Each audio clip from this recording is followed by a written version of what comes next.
Welcome to this G1 Climax 28 Day 10 review, Day 6 of Block B, as we have Tama Tonga versus Zack Sabre Jr. starting off with the block matches. No undercard matches to really talk about here.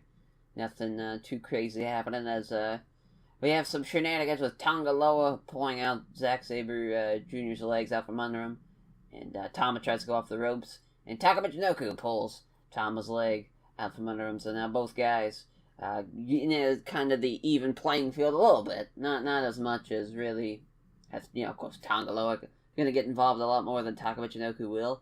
As both Tama and Zack Sabre Jr. go to the outside, they come back into the ring. European up clutch from Zack gets a 2 count. While Zack is going for a sleeper hold onto Tonga on the outside, Taka tries the same thing on Tonga Loa. Ref goes down. Tonga Loa throws off Taka, comes into the ring, hits a sidebuster on Zack. Tonga accidentally hits Tonga Loa with a gun stun. Roll up from Tonga gets a 2 count. Fale interferes, hits Zack with a grenade, and the ref throws out the match. Zack Sabre Jr. gets the win. Zack Sabre Jr. with 6 points there. That was just a kind of... Figured there'd be a lot more shenanigans involved, depending on how it was, but really, there really wasn't. Really just towards the end, once shit hit the fan, and then it got thrown out pretty quickly afterwards. So that was... that was that. As next match, Juice Robinson versus Toru Yano. As Juice Robinson. This is, if he would have lost to Toru Yano here, that would have been something. That definitely would have taken a toll on Juice Robinson, like the character and the prestige of like him being a champion. Juice goes for the punch combo. The ref stops him before he uses his cast. They go to the outside. Yano throws him into the guardrail. Hits Juice's cast with a chair. Yano and Juice battle with turnbuckle pads.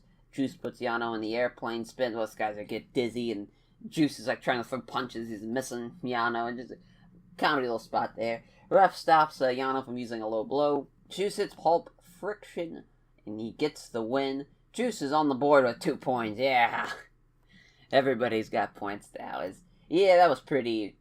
2 out of 2 so far.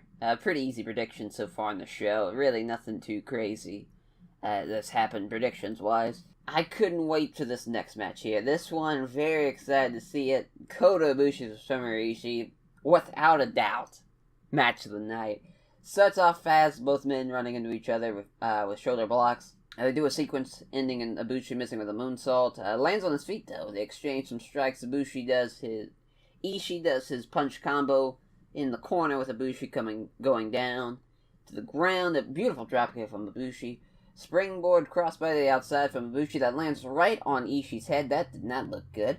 Ibushi takes Ishii into the crowd.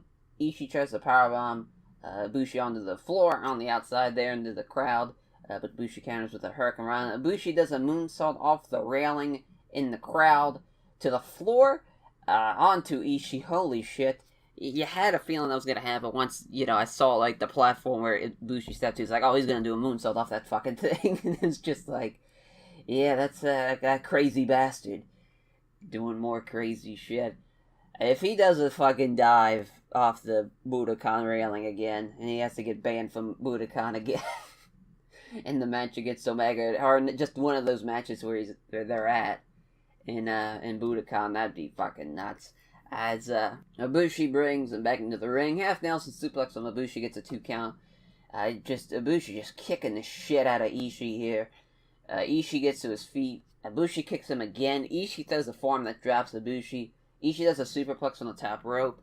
Fighting spear from Ibushi. Ishii gives him a German suplex. Fighting spear again. Ishii tries another one. Ibushi lands on his feet. They do a sequence. Ends with Ibushi hitting Pele kick. A lawn dart from Ibushi. Ibushi and Ishii trade palm strikes and just beating the fuck out of each other, with Ibushi getting the best of it. Ishii gets back to his feet, chops Ibushi into the corner, and it just keeps on going until he's into the ground. Ibushi gets back to his feet and throw punches Ishii, and he hits his standing lariat. Ibushi hits a powerbomb on Ishii, kicks out at 2. Ishii counters the golden trigger with a headbutt to the midsection. Straight jacket German suplex from Ibushi, gets a 2 count. Ibushi goes for golden trigger. Ishii drops down, rolls through, and hits Ibushi with the golden trigger. Hits a powerbomb on Ibushi. Ibushi kicks out. Hits his lariat. Ibushi kicks out again. Holy fuck.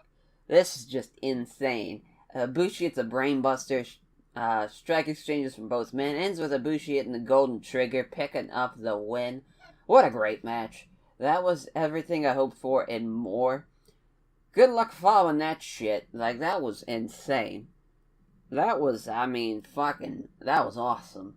Tetsuya Naito versus Hiroki Goto. They go to the outside, both men throwing each other into guardrails. Saida suplex from Goto gets a 2 count. Top rope hurricanrana from Naito. Goto throws off Naito, going for his step-up tornado DDT. Hits Naito with a lariat. Uragoshi from Goto gets a 2 count. Flying forearm from Naito. Goto counters the Destino and a GTR. That was a cool little reversal. A headbutt from Goto. Naito hits the Destino. Goto kicks out at 2. Naito picks him up and does another one. Gets the win. It was a good match if it doesn't follow that Ibushi-Ishii match. Since it did, it just kind of felt like it was just a decent match, to me at least. Nothing to complain about. So, I mean, it was fine, but just, comparing it to the previous match, it's kind of like unfair to do that, but the energy was completely different, and they didn't have a chance. They didn't have a damn chance. So now they're just getting Omega the main event. Some great sequences from both men early on. Sonata selling his knee early on.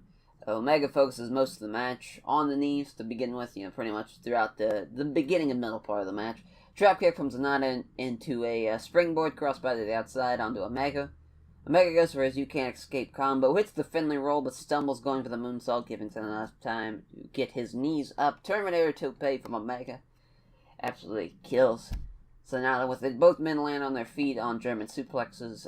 Omega catches Sonata with a powerbomb following Sonata's springboard. Nicely done there. I always love those little catching into powerbombs from springboards and top rope moves and stuff like that. I always love that.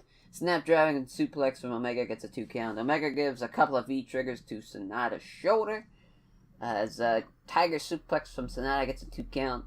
V-trigger into a spike pile driver gets a 2 count. Sonata counters one wing angel into a Skull's End. Omega rolls out of the way of the moonsault. Sonata locks in another Skull's End. Misses another moonsault. Big European uppercut from Sonata. V-trigger to the back of the head. Goes for one wing angel. Gets countered into a poison rana by Sonata. Omega counters into a one wing angel for the win, though. 5 out of 5 on the predictions for the day. Hell yeah. There we go. Kenny Omega with 10 points. With a comfortable lead over Naito, too, with a tiebreaker win over him. As Naito is second with 8 points, but Omega, he's got 4 guys left, and the 4 guys are Ishii, Zack Sabre Jr., Yano, and Ibushi. Which, holy shit, the way this is going, Yano's totally gonna beat him now. But he's probably going to lose 2 out of the 4, if I had to guess. Really just depends on who it's going to be. Really, Ibushi's the clear. He's going to lose to that. He could draw with him. That can be a possibility. It still hasn't been a draw yet. But, I don't see it happening. Just now that there's such a clear, comfortable lead with Omega with the win. Unless your shit hits the fan, he just starts losing all the time. I just don't see it happen. Ishii and Omega, that could happen with Ishii beating him. That'd be fucking awesome. Zack could do it too. Zack has kind of had somewhat of a lull in the tournament. He really hasn't beaten anybody super big. He still has Naito to beat. He still has to face Naito and stuff, so really we'll just have to see how that goes between him and Naito. And then Yano, just holy shit. If Toru Yano beats Kenny Omega, probably the goddamn internet will catch a fire. But that will do it for this review, as we get a break in the action for a day, and we're right back with some more G1 stuff. We got 9 block shows left, then the finals. Can't wait to see how it plays out. We got 1 more show left in July, then we're going into August.